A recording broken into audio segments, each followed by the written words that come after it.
सर्वमंगल मांगले शिवे सर्वार्थ साधिके शरणाय त्र्यंबके गौरी नारायणी नमोस्तुते। जय माता दी। मैं हूँ रीना और आप सभी का हमारे चैनल सुविचार विद रीना में बहुत बहुत स्वागत है। आप सभी का दिन शुभ और मंगलमय हो और माता रानी आप सभी को स्वस्थ और आनंदित रखें। आज सुनिए देवी भागवत पुराण का अध्याय 9। श्री सूत जी कहते हैं, इसके बाद सुखदेव जी के आगमन का समाचार पाकर राजा जनक अपने मंत्रियों सहित गुरु पुत्र को आगे करके उनके पास गए। उन्हें उत्तम आसन पर बिठाया, भली भांति आओ भगत की और कुशल मंगल पूछा। दूध देने वाली गाय सामने उपस्थित कर दी। सुखदेव जी ने महाराज जनक के किए हुए सत्कार को नियम पूर्वक स्वीकार किया। राजा से भी उन्होंने कुशल पूछी और उनसे अपना शुभ समाचार कह सुनाया। कुशल प्रसन्न होने के बाद व्यास नंदन सुखदेव जी सुखदाई आसन पर बैठ गए। उनका चित्त शांत था। तब राजा जनक ने उनसे पूछा, महाभगवदम जी बोले, महाराज पिता व्यास जी ने मुझसे कहा कि तुम विवाह कर लो, क्योंकि सभी आश्रमों में उत्तम गृहस्थ आश्रम ही है, परंतु उनकी आज्ञा को बंधन कारक मानकर मैंने उसे स्वीकार नहीं किया। उन्होंने कहा, यह बंधन नहीं है, तब भी मैंने उनकी बात नहीं मानी। मेरा मन विविध कल्पनाओं में उलझने लगा। मेरी मनोवृत्ति को समझकर मुनिवर व्यास जी बोले, तो मिथिला चला जा, शोक मत कर, वहाँ राजा जनक रहते हैं। ये याज्ञिक पुरुष एवं जीवन मुक्त हैं। विदेह नाम से उन्हें सारा जगत जानता है। वहाँ वे एकंटक राज्य करते हैं और राज्य का भार संभालते हुए भी वे माया के बंधनों से मुक्त हैं। परम तपस्वी पुत्र, फिर तू क्यों डर कर वन प्रति स्वीकार करना चाहता है? महाभाग्य की स्थिति देखकर अपने मानसिक अंधकार को दूर करके तुझे विवाह कर लेना चाहिए। यदि मेरी बात पर विश्वास ना हो तो जाकर उन महाराज से पूछ लो, वे राजा जनक जी तेरे मानसिक संदेह का निवारण कर देंगे। पुत्र, उन राजा की बात को सुनकर शीघ्र मेरे पास लौट आना। महाराज पिता की आज्ञा मानकर मैं आपकी पूरी में आ गया। आप निष्पाप पुरुष हैं। मैं संसार के बंधन से मुक्त होना चाहता हूँ। मुझे क्या करना चाहिए यह बताने की कृपा करें। राजेंद्र तप, तीर्थ, व्रत, यज्ञ, स्वाध्याय, तीर्थ, वास अथवा ज्ञान, इन साधनों में से किसका आश्रय लेने से मुक्ति सुलभ होती है, यह कहने की कृपा करें। तब जनक जी ने कहा, सुनिए, मोक्ष मार्ग का अनुसरण करने वाले ब्राह्मण को चाहिए कि पहले उसका यज्ञोपवीत संस्कार हो, तब विद्या पढ़ने के लिए वह गुरु के यहाँ निवास करे। वेद और वेदांत का अध्ययन हो जाने पर गुरु को दक्षिणा दे, उसका समावर्तन हो, तब वह विवाह के गृहस्थ आश्रम में बन जाए। मन पर अपना अधिकार रखे, इसके अतिरिक्त दूसरा कोई विधि विधान उसके लिए लागू नहीं होता। संतोष रखे, दूसरे की आशा ना करे, मन में पाप को न ठहरने दे, अग्निहोत्र आदि कर्म करता रहे, सत्य बोले और सदा पवित्र रहे। पुत्र और पौत्र हो जाने पर वानप्रस्थ हो जाए, तपस्या करके काम, क्रोध आदि 6 शत्रुओं पर विजय प्राप्त कर ले। इसके बाद पुत्र के पास रहने के लिए स्त्री की व्यवस्था कर दे। न्याय पूर्वक संपूर्ण अग्निहों का अपने में आधान करके चौथे आश्रम में पैर रखे। धार्मिक भावना मन से कभी दूर ना हो, चित्त शांत रहे। शुद्ध वैराग्य होने पर ही ऐसी स्थिति बनानी चाहिए। विरक्त पुरुष ही सन्यासी होने का अधिकारी है। यदि वैराग नहीं हुआ तो कभी भी सन्यास लेना उचित है। वेद की यह सच्ची घोषणा है। मेरी समझ से इसे कोई मिथ्या नहीं बना सकता। सुखदेव जी वेद की आज्ञा के अनुसार 48 संस्कार विहित हैं। उनमें से महापुरुषों ने गृहस्थ के लिए 40 संस्कार बताए हैं। मानद वासना ये बड़ी दुर्जन है, ये शांत नहीं होती, अतः इनका वेग शांत करने के लिए क्रम से त्यागी बनना चाहिए। ऊपर सोने वाला तो कभी न कभी गिरता है ही, जो नीचे सोता है उसके गिरने की संभावना नहीं रहती। सन्यासी हो जाने पर भ्रष्ट हो जाए तो फिर उसके लिए कोई भी मार्ग सहज नहीं है। चींटी पैरों से ही वृक्ष के मूल पर चढ़कर डालियों पर चली जाती है। धीरे धीरे सुख पूर्वक फल तक भी पहुंच जाती है। पक्षी कोई विघ्न सामने आ जाए इस भय से बड़ी तीव्र गति से चलता है। परिणाम यह होता है कि वह तो थक जाता है और चींटी सुखी होती है। जो भगवत साक्षात्कार से वंचित है वे मन के प्रबल वेग को रोक नहीं सकते। इसलिए क्रमशः वर्ण आश्रम धर्म का अनुसरण करते हुए मन को जीतना चाहिए। गृहस्थ आश्रम में रहकर भी सदा शांत रहें, बुद्धि में विकार उत्पन्न ना होने दें, आत्मा का चिंतन करें, ना लाभ में प्रसन्न हो और ना हानि में दुखी, प्रत्येक स्थिति में समान रूप से रहें। इस तरह से जनक जी ने सुखदेव जी को तरह तरह का ज्ञान दिया।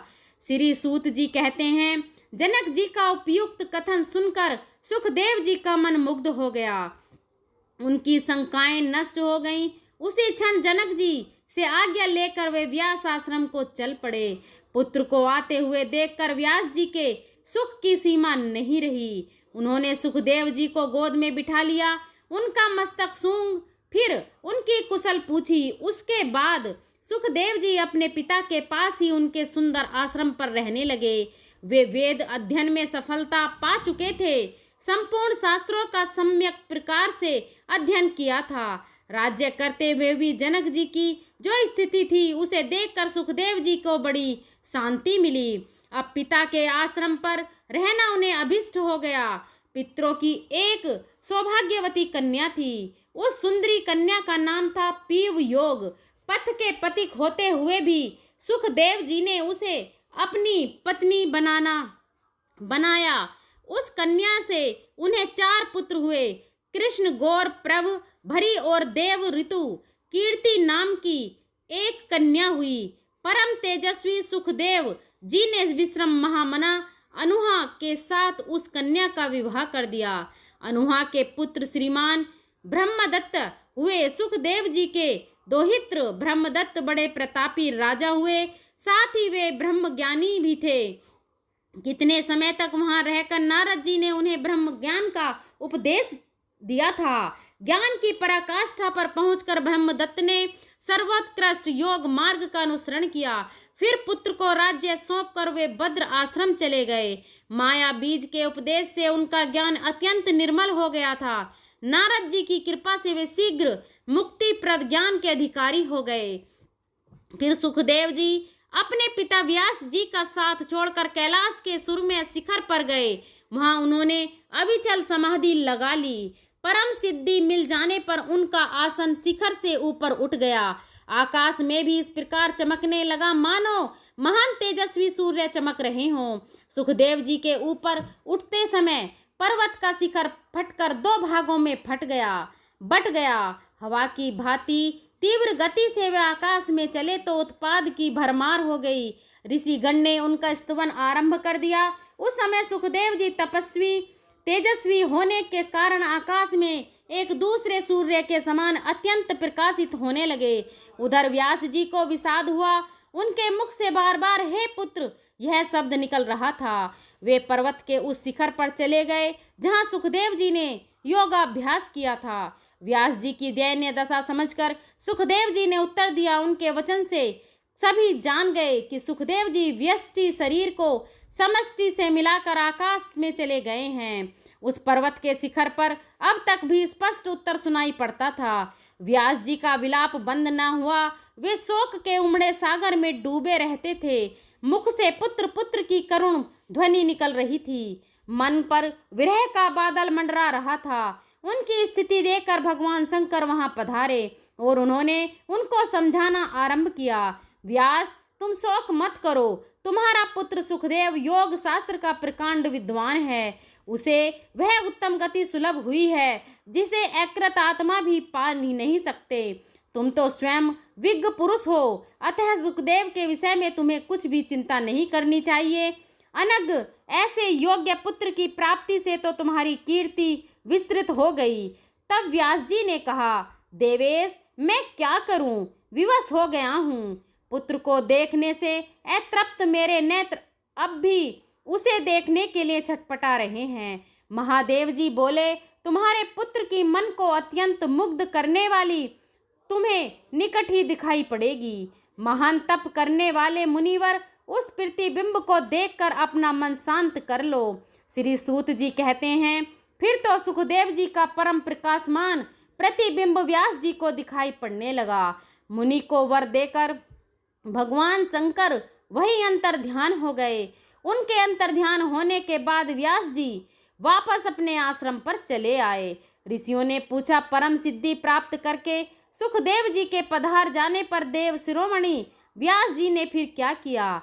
इसे विस्तार पूर्वक हमें बताने की कृपा कीजिए। श्री सूत जी कहते हैं, असित देवल वेश्यापान जामिनी और सुमंत प्रवृत्ति अनेकों शिष्य व्यास जी के पास रहकर वेदा अभ्यास करते थे। वे सभी पहले ही आज्ञा लेकर पृथ्वी पर धर्म प्रचारा चले गए थे तथा पुत्र सुखदेव जी का अंतरिक्ष में निवास हो गया। यह सब देखकर व्यास जी के मन पर शोक की घटा फिर घिर आई। उन्होंने वहां से चलने का विचार कर लिया। इतने में उन्हें निषाद कन्या अपनी पुण्यवती याद आ गई। उन्होंने उन्हें गंगा के तट पर छोड़ दिया था। उस समय वे अत्यंत शोकाकुल थीं। माता सत्यवती की दयनीय दशा याद आने पर वे महातेजस्वी मुनिवर व्यास जी उस पर्वत शिखर को छोड़कर अपनी जन्मभूमि पर आ गए। आकर निषद से पूछा, पुण्य माता कहाँ हैं? उन सब ने उत्तर दिया, वह कन्या राजा संतन को सौंप दी गई है। इसके बाद दास राज ने प्रसन्नता पूर्वक व्यास जी का आतिथ्य सत्कार किया। फिर तो व्यास जी सरस्वती नदी के सुरम्य तट पर अपना आश्रम बनाकर वहीं रहने लगे और तपस्या आरंभ हो गई। राजा शांतन बड़े प्रतापी राजा थे। उन्होंने सत्यवती के गर्भ से 2 पुत्रों को जन्म दिया। वनवासी जीवन व्यतीत करते हुए भी व्यास जी उन दोनों पुत्रों को भाई मानकर बड़े सुखी थे। अब कथा को थोड़ा आगे बढ़ाते हैं। अब राजा जन्मेजय ने व्यास जी से कहा, प्रभु, आपने महामाया भगवती योगेश्वरी के प्रभाव का वर्णन किया। अब आप उनका चरित्र कहने की कृपा कीजिए, क्योंकि उसे सुनने के लिए मेरा मन अत्यंत उत्कंठा है, अर्थात उत्साहित हो रहा है। व्यास जी कहते हैं, राजन सुनो, भगवती के चरित्र विस्तार के साथ कहता हूँ।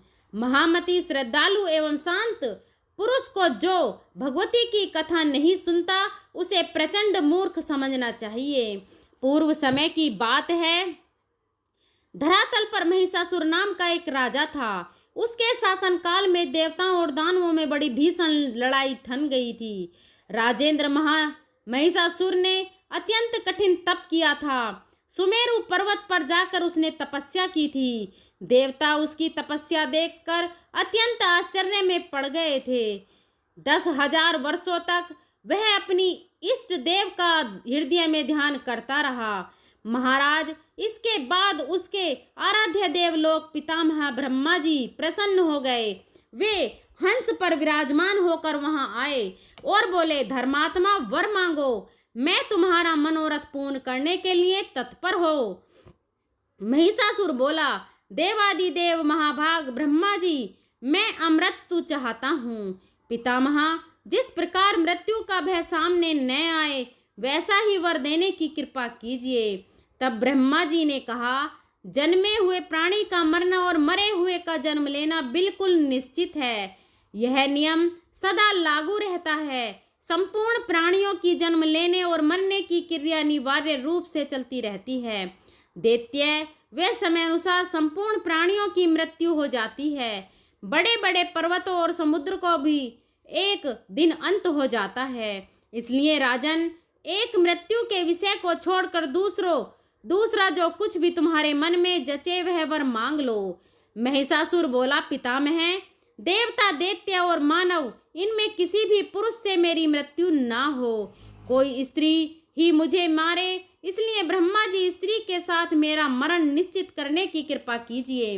और जो स्वयं बला है वह मुझे मारने में समर्थ कैसे हो सकेगी? ब्रह्मा जी ने कहा, दत्रे द्र, ठीक है, जब कभी भी स्त्री के हाथ ही तुम्हारा मरण निश्चित है। महाभाग्य जी कहते हैं, इस प्रकार महिषासुर को वर देकर ब्रह्मा जी अपने आश्रम को चले गए। वह प्रतापी दैत्य महिषासुर भी प्रसन्नता पूर्वक अपने घर लौट गया।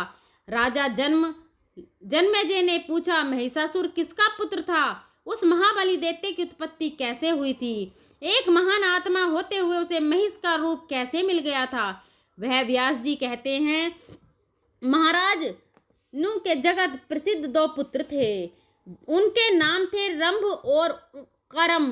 उन दोनों की दानवों में बड़ी प्रतिष्ठा थी। महाराज वे दोनों संतानहीन थे, अतः पुत्र होने के लिए तपस्या करने लगे। बहुत वर्षों तक कठिन तपस्या की। पंचनंद के पावन जल में स्नान में तपस्या आरंभ हुई। कर जल में डूबकर दुष्कर तपस्या करने लगा।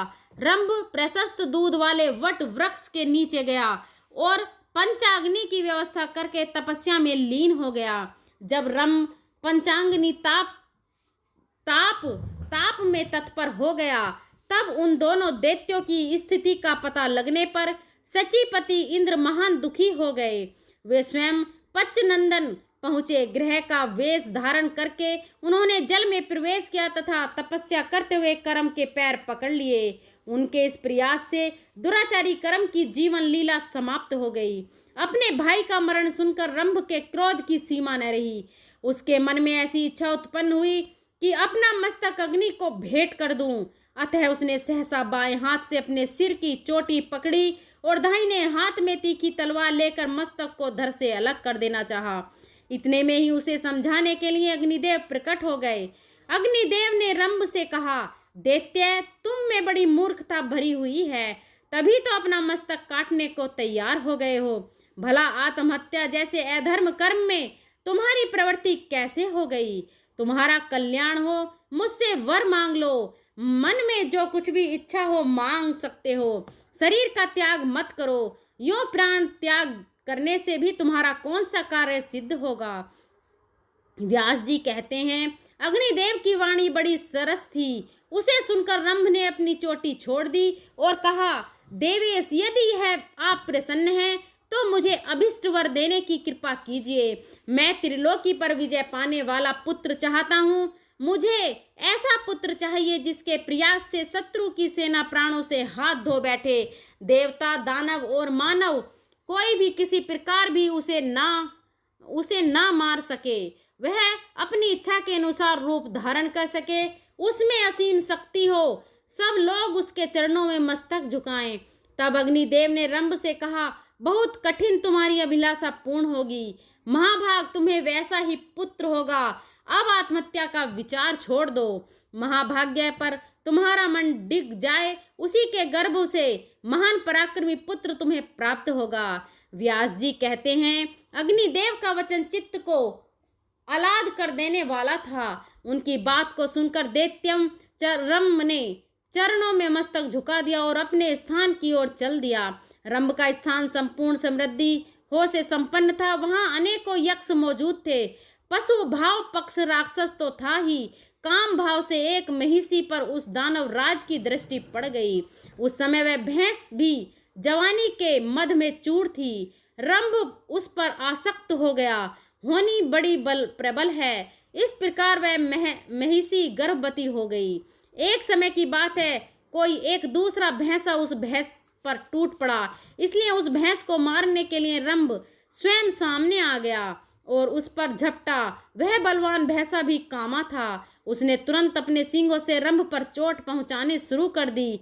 उसके सींग बड़े तीखे थे। उस भैंसे ने उन तीखे सींगों द्वारा रंभ के हृदय में गहरी चोट पहुंचाई। इससे वह दानव मूर्छित होकर भूमि पर गिर पड़ा और उसके प्राण शरीर से अलग हो गए। अपने स्वामी रंभ के मर जाने पर बेचारी महिषी भय से अत्यंत घबराकर वहां से भाग चली। वह वेग पूर्वक एक वट वृक्ष के नीचे जाकर यक्ष की शरण में चली गई। उसके पीछे लगा हुआ वह भैंसा भी वहीं आ पहुंचा। बल के अभिमान में तो वह चूर था ही। यक्षु ने देखा वह महिषी अत्यंत कातर होकर आंखों से आंसू गिरा रही है और भय से उसका कलेजा कांप रहा है। साथ ही पीछे दौड़कर आता हुआ भैंसा उन्हें दिखाई दिया। इसलिए उस भैंसे की भैंस की रक्षा करने के लिए यक्ष भैंसे का सामना करने के लिए तत्पर हो गए। अब उस भैंसे के साथ उन यक्ष का रोमांचकारी युद्ध छिड़ गया। यक्ष वाण बरसा लगी। एक ऐसा वाण लगा कि उससे आहत होकर भैंसा तुरंत प्राणहीन होकर पृथ्वी पर पड़ गया। रम यक्ष का परम प्रेमी था, अतः उन्होंने उसकी लाश देकर दाह संस्कार करने के लिए चिता पर राख रख दी। पति के मृत शरीर को चिता पर देखकर उस महिषी ने के मन में भी निश्चित विचार हो गया कि मैं भी पति के साथ सती हो जाऊं। यक्ष के रोकते रहने पर भी उसके विचार में परिवर्तन नहीं हुआ। वह जलती हुई चिता में बैठ गई। उसने अपने प्रेमी पति को हृदय से चिपका लिया। उसी समय चिता के मध्य भाग से महाबली महिषासुर निकल आया। पुत्र पर कृपा करने वाला स्वयं रंभ भी एक दूसरा शरीर धारण करके रक्त बीज के रूप में चिता से निकला। यह महिषासुर और रक्त बीज, इन दोनों की उत्पत्ति महाबली रंभ से ही हुई। इसके बाद मुख्य दानव एकत्र हुए और उन्होंने महिषासुर को वहां की राजगद्दी पर अभिषिक्त कर दिया। राजन महिषासुर देवताओं, दानवों और मानवों सबसे अवध था। महाराज महान आत्मा महिषासुर के जन्म का था तथा उसके वरदान का यही प्रसंग है। आज का अध्याय यही समाप्त हुआ। इसके आगे का वृतांत आप अगले अध्याय में सुनेंगे। अब आप सुनिए श्री दुर्गा चालीसा का पाठ। माँ दुर्गा चालीसा। नमो नमो दुर्गे सुख करनी, नमो नमो दुर्गे हर दुख हरनी। निरंकार है ज्योति तुम्हारी, तिहु लोक फैली उजियारी। शशि ललाट मुख महाविशाला, नेत्र लाल भ्रुकुटी विकराला। रूप मातु को अधिक सुहावे, दरस करत जन अति सुख पावे। तुम संसार शक्ति लैकीना, पालन हेतु अन्न धन दीना। अन्नपूर्णा हुई जगपाला, तुम ही आदि सुंदरी वाला। प्रलय काल सब नासनहारी, तुम गौरी शिव शंकर प्यारी। शिव योगी तुम रे गुण गावे, ब्रह्मा विष्णु तुम्हें नित ध्यावे। रूप सरस्वती को तुम धारा, ते सुबुद्धि ऋषि मुनिन उबारा। धरो रूप नरसिंह को अम्बा, प्रगट भई फाड़ कर खंबा। रक्षा कर प्रहलाद बचायो, हिरण्याकश्यप को मार्ग को स्वर्ग पठायो। लक्ष्मी रूप धरो जग माही, श्री नारायण अंग समाही। क्षीर सिंधु में करत विलासा, दया सिंधु दीजे मन आसा। हिंगलाज में तुम्ही भवानी, महिमा अमित न जात बखानी। मातंगी धूमावती माता, भुवनेश्वरी बगला सुखदाता। श्री भैरव तारा जगतारिणी, छिन्न भाल भव दुख निवारणी। केहरी वाहन सोह भवानी, लांगुर वीर चलत अगवानी। कर में खप्पर खड़ग विराजे, जाको देख काल डर भाजे।